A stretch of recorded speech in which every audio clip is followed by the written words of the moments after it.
The early winter wind rattled the thin windowpanes of apartment 4B, carrying the distant, unyielding hum of the cold city outside. Inside, the small kitchen smelled faintly of old wood and the cheap coffee Vance poured into his faded porcelain mug. His hands, calloused and mapped with shallow scars from years of working the wood lathes, were steady as he buttoned his daughter's worn winter coat. 7-year-old Lily stood quietly, clutching a small teddy bear with a missing left ear, her bright eyes wide with innocent trust. The worn plush toy was her constant shield against the world, an artifact of happier times. There was no mother's voice to warm the quiet spaces of their home, only a folded note left on a barren table 5 winters ago. Yet, Ethan had sworn to fill that silence with an unshakable devotion that didn't require wealth to prove its worth. Kneeling on the cracked linoleum floor, he tucked a stray lock of hair behind her ear and promised her a sweet strawberry pastry tonight. Lily smiled, her small hand squeezing his rough thumb, entirely unaware that the world outside was already preparing a cruel theater for them. The contrast between his weathered strength and her small vulnerability was the bedrock of her small world. With their coats on and a small bag packed, it was time to step out into the freezing morning air. They walked down the narrow, dimly lit corridor, their footsteps echoing in sync against the cold concrete. Outside, the city was a sprawling maze of concrete and dirty ice, indifferent to the struggles of its poorest inhabitants. Ethan pulled Lily closer to his side as the icy wind cut through the street corner, protecting her body with his own.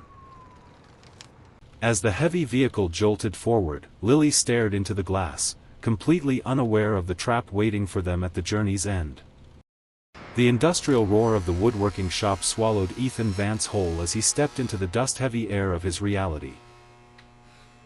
Surrounded by massive iron machinery and towering stacks of raw lumber, he pulled his leather work gloves tight over his scarred knuckles. For 3 years, Ethan had carved his dignity out of stubborn oak, earning a meager wage that barely covered their overdue rent. While other men rushed through their shifts, his calloused hands moved with a rare, meticulous patience that the foreman silently respected. Yet, that quiet dedication was an unpardonable insult to Julian, a man whose arrogance was as loud as his work was lazy. Julian stood near the break room, his expensive clean boots a sharp contrast to the sawdust-covered floor beneath Ethan's heavy work shoes. Watching Ethan polish a finished cabinet frame, Julian spat a stream of dark tobacco juice, his eyes narrowing with a toxic amusement. He raised his voice intentionally, making sure the entire floor could hear his sharp, condescending laughter pierce through the mechanical hum. A dark puddle stained the sawdust beside Ethan's workspace, a silent testament to the casual disrespect thrown his way. "Look at our local master artist," Julian shouted over the machines, still cleaning garbage while the rest of us think about the real world. Several coworkers shifted on their feet, their eyes dropping to their tools, choosing the safety of silence over standing up for a friend. Ethan didn't look up, but his hand stopped moving against the wood, the cloth crushing tightly within his white-knuckled fist. He remembered the morning promise made to Lily, the innocent face of his daughter anchoring his anger before it could boil over. Julian smirked, stepping forward to toss a gold-embossed envelope onto the metal bench right under Ethan's nose. "Make sure you wear your finest rags, Vance," Julian whispered maliciously. "The boss has a special place waiting for you at the Grand Gala tonight." Ethan's cracked fingers traced the heavy gold foil embossing, his mind twisting through a maze of deep suspicion and urgent economic necessity. The formal invitation promised a recognition of his labor, but the cynical sneer left behind by Julian felt like a hidden blade. Yet, the thought of his daughter's hollow winter boots and the promised pastry forced his pride into a quiet, submissive corner. Back in the dim warmth of apartment 4B, the rhythmic hiss of an old iron smoothed the faded fabric of his only suit. Lily spun around the cramped living room in a pale blue dress, her laughter small but radiant against the peeling wallpaper. She clutched her half-eared teddy bear to her chest, believing they were traveling to a fairy tale kingdom of kind adults. Ethan stared into his reflection, adjusting a frayed collar that had not seen the light of day in nearly 10 years. Hand in hand, they crossed the threshold of their small sanctuary, stepping out into the biting winter dark. Hand in hand, they stepped onto the late-night bus, watching the familiar streetlights fade into the cold, predatory glare of the wealthy district. The transit vehicle hummed heavily, its ancient engine vibrating against the tired bodies of commuters. Lily leaned heavily into her father's shoulder, her small eyelids growing heavy under the hypnotic drone of the engine. The industrial brick walls slowly dissolved away, replaced by the towering, cold limestone structures of the high-end district. With a jarring screech of metallic brakes, the vehicle ground to a final halt outside the stone gates. They stepped down onto the rain-slicked pavement, their humble figures instantly dwarfed by the grand scale of the environment. Before them loomed the dark, iron gates of Grand Oak Manor, an elite fortress completely indifferent to the storm gathering inside. The towering wrought iron gates groaned open, revealing a blinding sanctuary of elite wealth that felt entirely hostile to Ethan's worn boots. Inside Grand Oak Manor, massive crystal chandeliers spilled brilliant, unforgiving light over 400 guests dressed in silk and tailored black tuxedos. Every step Ethan took in his decade-old navy suit felt like an unwanted intrusion into a world built on expensive illusions. The soft murmur of high society gossip suddenly shifted, sharp and judgmental, as wealthy eyes locked onto the proud but impoverished father. Small Lily shrank against her father's hip, her tiny fingers digging deep into the faded fabric of her blue cotton dress. She clutched her half-eared teddy bear to her chest, shielding herself from the silent cruelty of upper-class whispers vibrating through the grand hall. Yet, Ethan kept his chin high, his weathered face showing a quiet, unyielding dignity that money could never purchase. From across the room, Julian watched his trap spring shut, a cold, triumphant smile cutting across his sharp face. He whispered a cruel joke to the colleagues orbiting his table, unleashing a new wave of thin, malicious laughter. Ethan lifted Lily into his arms, shielding her face from their eyes as he walked down the long aisle of staring tables. At the center table sat Helena, a figure of isolated beauty holding herself still under the cruel inspection of the room. For 6 years, she had carried the label of a charity case, an outcast permitted at parties only to make others feel kind. Julian rose from his table, glass in hand, loudly calling out to ensure his grand joke reached every corner of the parlor. "Welcome, Vance," Julian announced theatrically. "We have arranged the absolute perfect match for a tired single father tonight." He pointed directly at the isolated woman, inviting the elite room to witness a pairing designed purely to humiliate them both. Julian's sharp words sliced through the absolute silence of the room, targeting the small child whose eyes reflected pure, unpolished fear. He mocked the broken toy in her hands, comparing her father's poverty to a social disease that belonged in the city's dark gutters. The elite crowd stood motionless, their silent compliance serving as the perfect, cruel audience for a bully wearing tailored black silk. Little Lily did not shed a single tear, knowing instinctively that public weeping only fed the malicious hunger of bad men. Her small fingers crushed the plush fabric of her teddy bear, her tiny frame trembling against her father's rigid, frozen posture. Ethan looked down at his daughter, the last remnants of his hesitant patience burning away into a cold, terrifying resolve. He knew the world was watching, and he refused to let his daughter learn that silence was the proper response to cruelty. Julian carried himself with the easy grace of a man who believed his bank account exempted him from basic human decency. Breaking his dangerous stillness, Ethan stepped directly between the bully and the central table, his massive frame shielding them both. He did not shout, nor did he look back at Julian's smirking face. Instead, he extended a simple gesture of respect.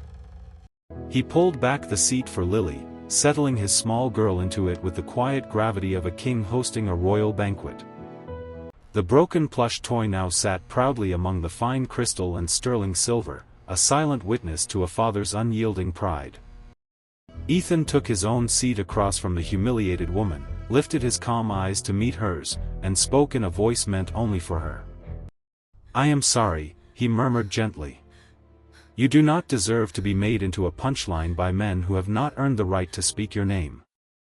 Julian's malicious grin dissolved instantly as the room's air shifted, realizing the audience he had built was no longer laughing with him. Julian stepped heavily toward the central table, his expensive silk tie twitching with a raw, uncontained irritation that ruined his polished composure. Snatching a crystal glass from a nearby tray, he leaned over the white linen, his sharp sneer projecting a quiet but vicious venom. He wanted to break the quiet pride that made his own wealth look small and hollow in comparison. With a deliberate, aggressive jerk of his hand, he sent a dark liquid cascading violently across the pristine fabric right beside small Lily.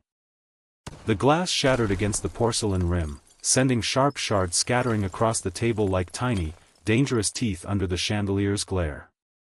Small Lily stared at the wet destruction, her innocent world violently invaded by the unbridled anger of an adult. Helena closed her eyes for a moment, the sound of the shattering glass echoing a memory she had spent 6 years trying to bury.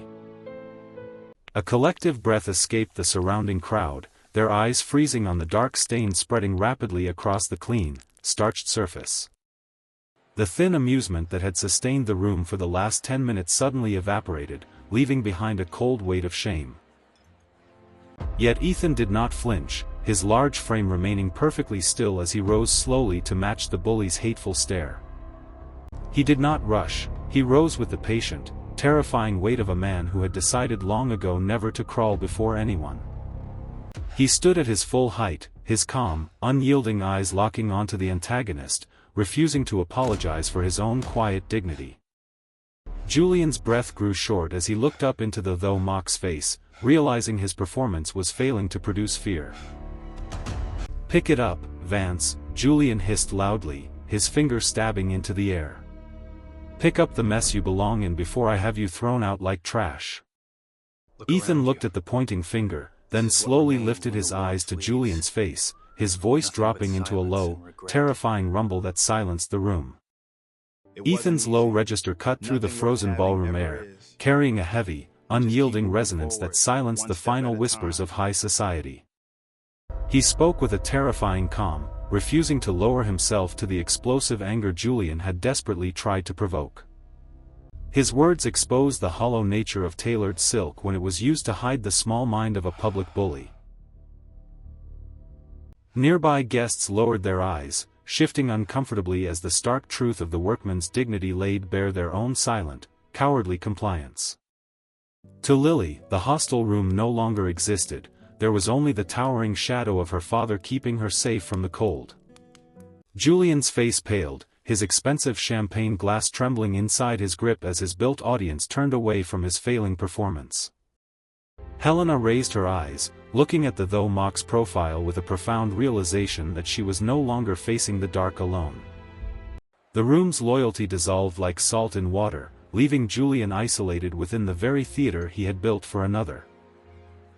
Ethan stood unmoving, a solid wall of protective honor shielding his daughter, completely unaware that justice was already turning a heavy hinge.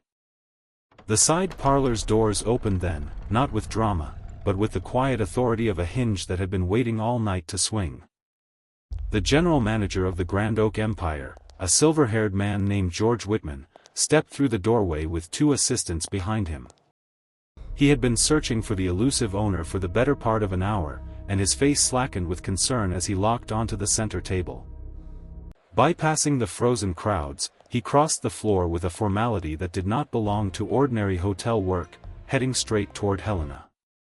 He stopped at the table, bowed his head deeply, and spoke with absolute reverence. "I am so sorry for the delay, Miss Monroe. The board is waiting for you in the main hall." A soft murmur ran through the parlor, a collective gasp exploding as Julian's mouth opened wide, his face turning an ugly shade of gray under the final realization of who he had tried to destroy. Helena Monroe rose slowly from her chair, the champagne silk of her gown cascading downward like a waterfall of absolute, unyielding authority. She adjusted her lace cuff with a terrifying composure, her eyes locking onto Julian's gray face with the cold precision of an executioner. Her low, cultured voice did not require volume to shatter the remaining defenses of the man who had just tried to destroy her.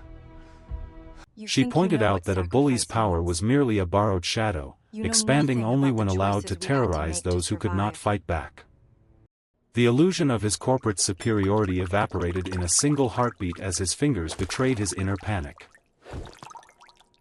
The expensive glass shattered Chat-Chua across the polished marble, mirroring the complete and irreversible destruction of his career. Turning to George, her sharp directive cut through the room, terminating the massive multi-million-dollar corporate retainers held by Julian's firm effective immediately. Security personnel stepped out from the deep shadows of the stone pillars, their heavy presence sealing the absolute ruin of an arrogant man. He was led away down the center aisle, his slumped posture a pathetic monument to the hollow pride that had failed him. The high society audience he had spent his life trying to impress erased him from their view without a single backward glance. When the parlor cleared of the toxic noise, Helena returned to the center table, her face losing its iron armor. Lily looked up at the elegant woman with the serious face of a child checking on a wounded companion. "Are you still sad?" she asked softly, her small voice carrying an immense weight of untainted human decency. Helena did something then that the remaining guests would whisper about for years. She knelt in her premium gown on the hard floor. "I am still a little sad," she whispered, her voice cracking with raw emotion, "but thanks to you, I don't feel alone anymore."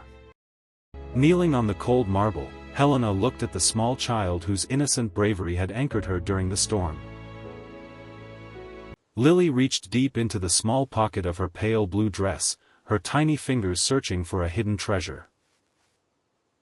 She drew out a single mint candy, its wax paper wrapper slightly crumpled from being held tight during the chaos. With the careful gravity only a 7-year-old could manage, Lily held the small white candy out toward the elegant woman. "My dad gives me one when I'm sad," Lily whispered softly. "You can have it, if you need it more." The small candy sat between them, a humble offering of pure empathy that outweighed every diamond in the grand hall. Helena's breath hitched, her manicured fingers trembling as she reached out to accept the slightly crushed mint from the child. She closed her hand around it tightly, treating the cheap candy as if it were the most precious artifact on earth. "Thank you," Helena murmured, her voice thick with unshed tears. "I will keep it forever." Standing nearby, Ethan watched the exchange, his broad shoulders relaxing as the heavy armor of his pride finally began to melt. He reached down, placing a large, weathered hand gently on his daughter's shoulder, a silent testament to his profound love. Helena slowly rose back to her feet, her gaze shifting from the little girl to the quiet, steadfast father. The gala around them slowly resumed its ambient hum, but the space between the three of them remained a quiet sanctuary. She saw the deep weariness in Ethan's eyes, realizing that his unyielding strength was forged in the fires of quiet hardship. "You raised a remarkable daughter, Mr. Vance," she said softly. "It takes a truly good man to teach such kindness." Helena stood up gracefully, her wet eyelashes catching the golden chandelier light as her focus shifted entirely toward the stoic father. True beauty, much like truth itself, often resides in the raw, unpolished details we choose to ignore. Her words carried an official, unyielding weight, offering Ethan the position of lead technical supervisor for her housing program. The surrounding elite watched in stunned silence, realizing an impoverished maintenance worker had just been elevated above them. Ethan listened to the offer, his broad chest expanding slowly as the reality of her words settled into his mind.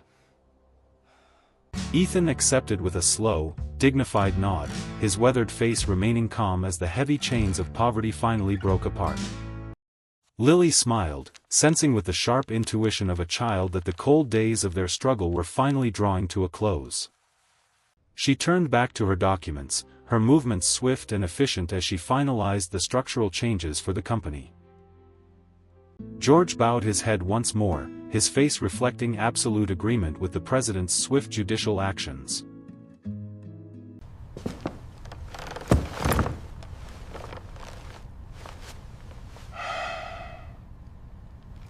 With order restored and her purpose fulfilled, Helena settled back into her seat, a serene peace washing over her. Ethan took his seat once more, no longer an intruder in the room, but an equal partner at the table of fate. The small mint candy sat proudly under the crystal light, a tiny white monument to an unexpected act of human decency. Across the white cloth, a silent understanding was sealed between the though mock and the president, built on a single act of courage. The curtain closed on the theater of malice, leaving behind a timeless lesson that true elegance is found only in how we treat the vulnerable. The gentle warmth of early spring bathed the open porch of the newly rebuilt house, scattering the long, golden shadows of a peaceful afternoon. Ethan Vance stood near the wooden framework, his clean engineer's vest fitting comfortably over his broad shoulders as he unrolled a fresh architectural blueprint. His calloused hands moved with a rare, meticulous patience that had always defined his honest approach to labor. Guiding a team of workers with the quiet, respectful precision he had always possessed, he laid out the future. A few feet away, young Lily sat safely on the stone steps, her bright brown eyes crinkling with joy as she drew on cardboard. The heavy anxiety that had once shadowed her childhood was entirely gone, replaced by the soft hum of the warm wind. Every mark she made on the paper was full of light, a stark contrast to the dark walls that used to surround them. They were no longer outcasts fighting for survival in the city's dark margins, their quiet decency had built them a true home. Ethan watched his daughter from the porch, his chest rising and falling with a profound sense of relief he had never known before. The heavy chains of poverty had been shattered, replaced by an unyielding foundation of honor and professional success. The peaceful rhythm of the afternoon shifted slightly as the quiet crunch of premium tires on gravel announced an arrival. From the vehicle stepped a figure whose presence always brought an undeniable aura of structural power and elegance. Helena Monroe arrived without her corporate armor or gala silk, wearing a simple linen dress that matched the spring breeze. The moment Lily saw her friend, her crayon was forgotten as she sprinted across the grass with open arms. Helena knelt down directly onto the grass, catching the flying child in an embrace that sealed a bond born in a room full of malice. The scent of fresh cedar and warm tea drifted across the sun-drenched porch, softening the boundaries of wealth between them.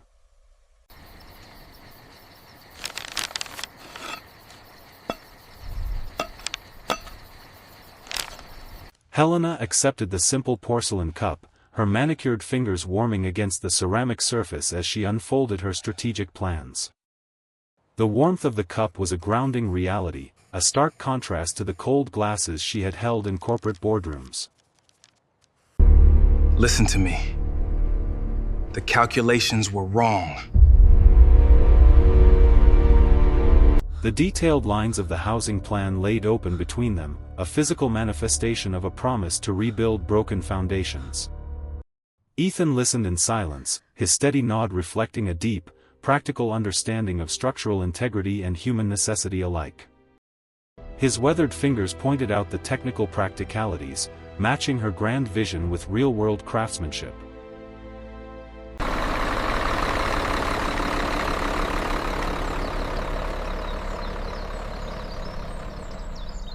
If we don't get the permits finalized today, we're looking at major delays. I'm heading to the office now to push them through.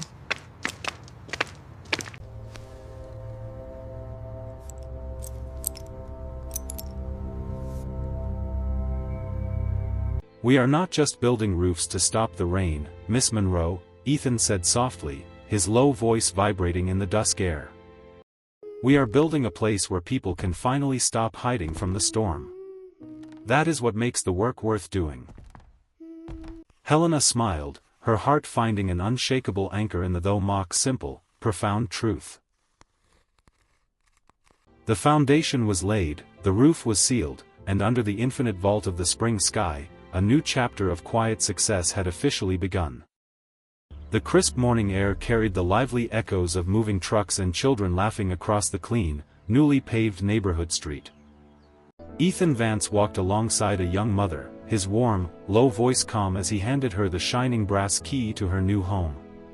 We made it, honey. Isn't the light beautiful this morning? It looks like a castle. As her fingers closed around the cold metal, a heavy weight evaporated, leaving behind tears of pure relief. From the edge of the courtyard, Helena Monroe watched his quiet dedication, her heart swelling with a profound respect that required no corporate accolades. Little Lily ran between the moving crates, triumphantly presenting her hand-drawn cardboard son to a shy boy who had just arrived.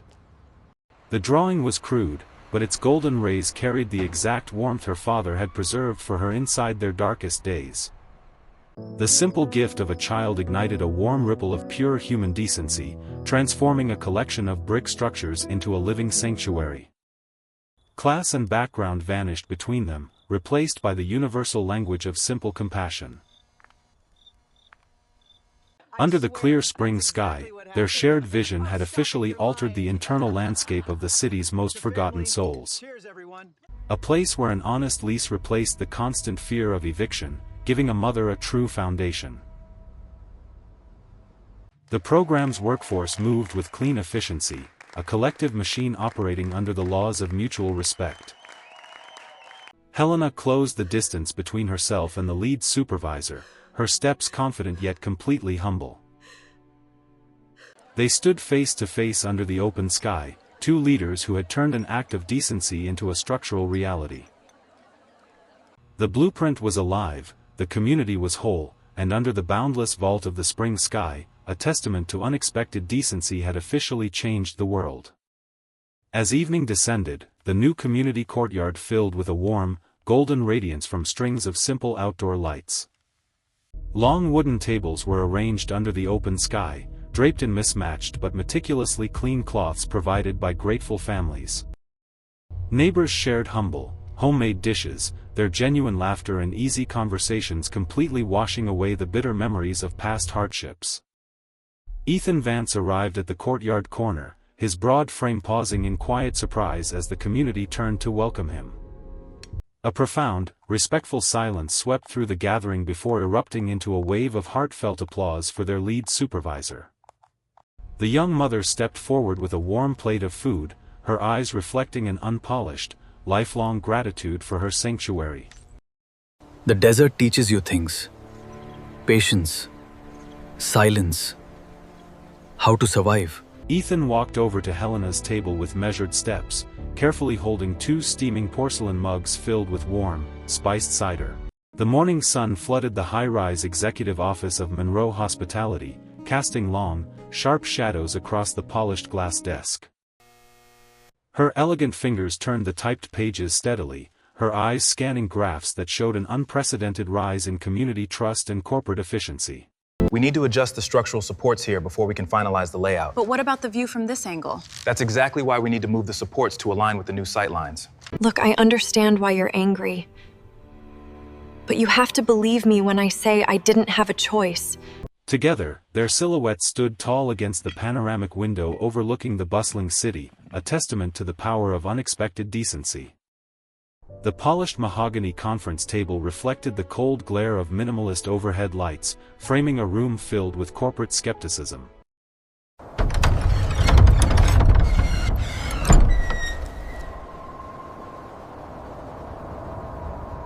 An older director adjusted his silver glasses, his critical gaze scanning the multi-million-dollar budget proposal for the nationwide expansion.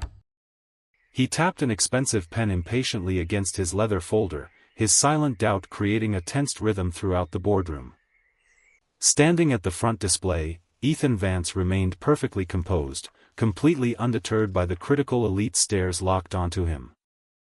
His low, resonant voice cut through the corporate quietness, delivering raw field metrics with absolute practical and technical clarity. He pointed a scarred, calloused finger at data charts proving how structural integrity dramatically reduced long-term maintenance costs. The deep contrast between his worker hands and the touch-sensitive digital screen highlighted the undeniable power of his real-world experience. George Whitman leaned forward with a proud nod, his silver hair catching the sharp illumination as the room's atmosphere shifted. The skeptical director slowly lowered his glasses, his critical frown melting into an uncomfortable but deep expression of respect. Another board member turned a printed page, nodding her head in firm validation of the master craftsman's unyielding logic. In unison, the directors leaned forward, their heavy fountain pens scratching smooth signatures of approval across the master contracts. The setting sun cast brilliant golden lines across the glass panels, sealing a national blueprint born from unexpected human decency. A full year of tireless dedication had seamlessly transformed the national landscape, leaving behind thousands of warm brick sanctuaries for families in deep crisis.